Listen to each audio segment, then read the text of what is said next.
Thought. Greatness is only attained by the constant thinking of great thoughts.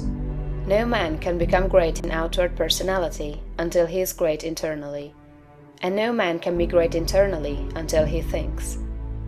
No amount of education, reading, or study can make you great without thought, but thought can make you great with every little study. There are altogether too many people who are trying to make something of themselves by reading books without thinking. All such will fail. You are not mentally developed by what you read, but by what you think about what you read.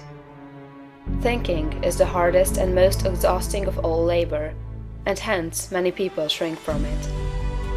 God has so formed us that we are continuously impelled to thought. We must either think or engage in some activity to escape thought. The headlong, continuous chase for pleasure in which most people spend all their leisure time is only an effort to escape thought. If they are alone, or if they have nothing amusing to take their attention, as a novel to read or a show to see, they must think. And to escape from thinking, they resort to novels, shows, and all the endless devices of the purveyors of amusement. Most people spend the greater part of their leisure time running away from thought, hence they are what they are. We never move forward until we begin to think. Read less and think more. Read about great things and think about great questions and issues. We have at the present time few really great figures in the political life of our country. Our politicians are a petty lot. There is no Lincoln, no Webster, no Clay, no Calhoun, no Jackson. Why? Because our present statesmen deal only with sordid and petty issues, questions of dollars and cents, of expediency and party success, of material prosperity without regard to ethical right. Thinking along these lines does not call forth great souls. The statesmen of Lincoln's time and previous times dealt with questions of eternal truth, of human rights and justice. Men thought upon great themes, they thought great thoughts, and they became great men. Thinking, not mere knowledge or information, makes personality. Thinking is growth. You cannot think without growing. Every thought engenders another thought. Write one idea, and others will follow until you have written a page. You cannot fathom your own mind. It has neither bottom nor boundaries. Your first thoughts may be crude, but as you go on thinking, you will use more and more of yourself. You will quicken new brain cells into activity, and you will develop new faculties. Heredity, environment, circumstances, all things must give way before you if you practice sustained and continuous thought. But on the other hand, if you neglect to think for yourself and only use other people's thought, you will never know what you are capable of, and you will end by being incapable of anything. There can be no real greatness without original thought. All that a man does outwardly is the expression and completion of his inward thinking. No action is possible without thought, and no great action is possible until a great thought has preceded it. Action is the second form of thought, and personality is the materialization of thought. Environment is the result of thought. Things group themselves or arrange themselves around you according to your thought.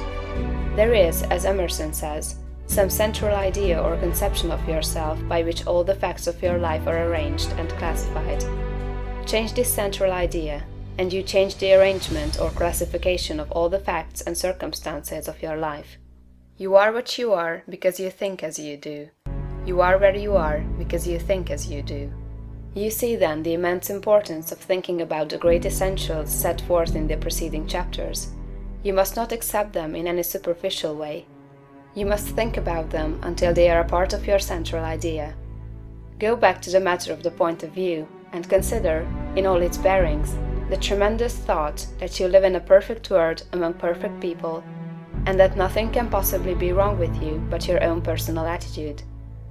Think about all this until you fully realize all that it means to you. Consider that this is God's world, and that it is the best of all possible worlds, that He has brought it thus far toward completion by the processes of organic, social, and industrial evolution, and that it is going on to greater completeness and harmony. Consider that there is one great, perfect, intelligent principle of life and power, causing all the changing phenomena of the cosmos. Think about all this until you see that it is true, and until you comprehend how you should live and act as a citizen of such a perfect whole. Next, think of the wonderful truth that this great intelligence is in you. It is your own intelligence. It is an inner light impelling you toward the right thing and the best thing, the greatest act and the highest happiness. It is a principle of power in you, giving you all the ability and genius there is. It will infallibly guide you to the best if you will submit to it and walk in the light. Consider what is meant by your consecration of yourself when you say, "I will obey my soul." This is a sentence of tremendous meaning. It must revolutionize the attitude and behavior of the average person. Then think of your identification with this great Supreme, that all its knowledge is yours, and all its wisdom is yours for the asking. You are a god if you think like a god. If you think like a god, you cannot fail to act like a god. Divine thoughts will surely externalize themselves in a divine life. Thoughts of power will end in a life of power. Great thoughts will manifest in a great personality. Think well of all this, and then you are ready to act.